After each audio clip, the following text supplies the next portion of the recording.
Okay, I'm stepping right into coach mode for this explainer because we really need to talk about a hidden career killer. Today, we're doing a highly specific intervention. We're zeroing in on the exact mistake that silently derails high performers. I've watched first-time managers make this mistake so often that it's honestly become almost a rite of passage. The crazy part? It rarely shows up in performance reviews, it rarely gets flagged in feedback conversations, and yet it quietly damages relationships, erodes careers, and literally turns incredibly capable people into the one manager their boss just cannot fully rely on. So what is it? The mistake is simple. They surprise their boss. Now let's be clear, we are absolutely not talking about surprise birthday cakes or promotion announcements here. Those surprises are totally fine. The kind of surprise we're dealing with today is the unpleasant kind. We're talking about, say, a missed deadline that surfaces a week too late, or a customer escalation that your boss actually hears about from the customer first. Ouch. Or maybe a team member who has been quietly struggling for a month, but you only mention it to your manager for the very first time on the exact day they hand in their resignation. So why does this happen? Look, the managers who do this, they aren't lazy, they aren't dishonest, and they definitely aren't careless. Actually, most of the time, they're the exact opposite. They are conscientious, they're ambitious, and they're deeply proud of having earned their promotion. But, you see, that pride is precisely the problem. Think about it. New managers were usually the absolute best among their peers, right? That's exactly how they got promoted in the first place. And somewhere in that transition, they internalize this incredibly quiet, dangerous assumption. They think being good means never making mistakes, and that needing help is somehow a sign of weakness. So when something goes sideways, their instinct isn't to escalate, no, it's to handle it, quietly, quickly, before anyone even notices. And I get it, the internal logic feels incredibly rational in the moment. You think to yourself, why bother my manager with this if I can just fix it by Friday? Or let me just understand the problem fully before I bring it up. Or maybe, hey, if I resolve it before it gets worse, I'll actually look competent rather than incompetent. Every single one of those sentences sounds entirely reasonable, doesn't it? It feels like you're taking ownership. It feels like you're just doing your job. But right now, as your coach, I need you to hear this hard truth. Every single one of them is a trap. Here's the thing about that trap. Very few problems actually stay contained for long. Bad news has a much shorter half-life than you think. Customers talk, peers talk, other functions in the business notice what's going on. Eventually, someone is going to forward a complaint up the chain. Your boss is absolutely going to hear about the issue eventually. But if you try to hide it, well, they're going to hear it from somebody else.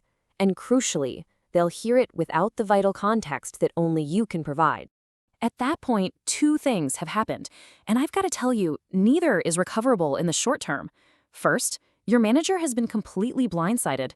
Imagine they're asked a question by their own boss, or a peer, or a key customer, and they have absolutely no answer.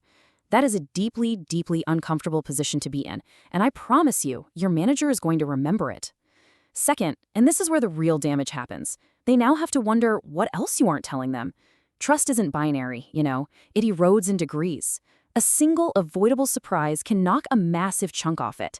I've seen promising managers spend a full year trying to rebuild what they lost in just a single conversation they tried to avoid. Let's do a quick reality check here. You have to let go of this false assumption that being good means never making mistakes. Here's a little secret nobody tells you when you become a manager. Your boss does not expect you to be perfect. They genuinely don't. They actually expect you to make mistakes. Why? Because they made plenty of them when they were in your exact role. They sat in your chair. They know firsthand that the territory inherently comes with errors of judgment, missed forecasts, and completely unforeseen problems. Trust me, they have the scars to prove it. So here is the absolutely crucial point. They expect to have the information they need to do their own job. Your boss expects to not be the last person to know. They desperately need that information to manage their own boss, to allocate resources properly, and to actually defend you when something blows up. When you hide a problem, you aren't protecting your manager. You are actively robbing them of the chance to be useful to you. Their job literally depends on not being surprised by the storm coming through your team. Now, let's not be naive here, okay? The no surprises rule does not mean copying your boss on every single email or running every tiny micro decision past them. That's the opposite extreme, and quite frankly, it's just as damaging.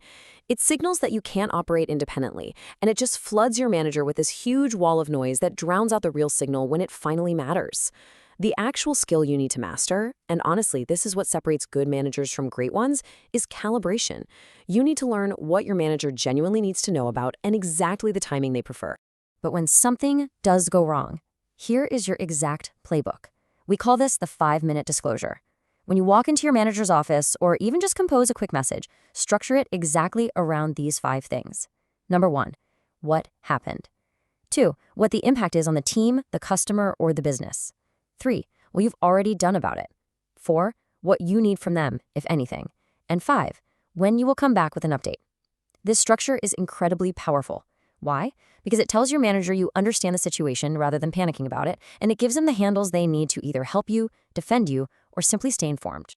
And hey, really look at that playbook for a second. Notice what is absolutely not on that list. There's no long preamble apologizing. There is zero defensive narrative about whose fault it is, or wild speculation about what might still go wrong. No, you get directly to the point. And why is that? Because your manager's time is the absolute most expensive currency in the room.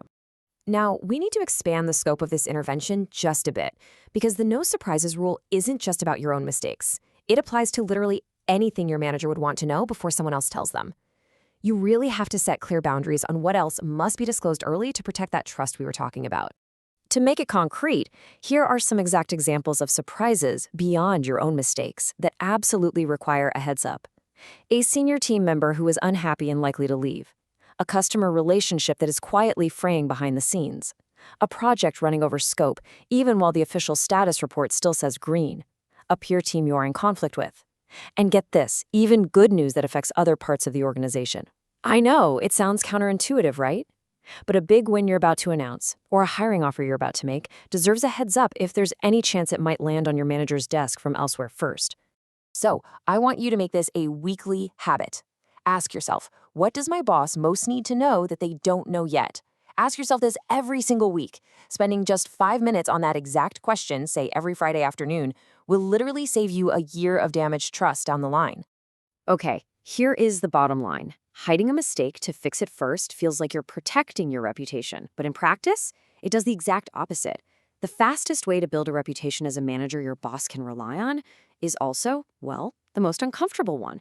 You have to walk in, own it cleanly, lay out the plan, and ask for what you need. If you do that consistently, you're going to find your boss becomes one of your absolute strongest advocates, and it won't be in spite of the problems you bring them, but precisely because of how you bring them. As we wrap up this explainer, I want to leave you with a provocative question to reflect on. What kind of bad news do you find hardest to bring forward early, and what has actually helped you do it anyway? Think about your own habits, look back at the framework we discussed today, and start practicing that 5-minute disclosure. Keep learning, keep growing, and I'll catch you in the next one.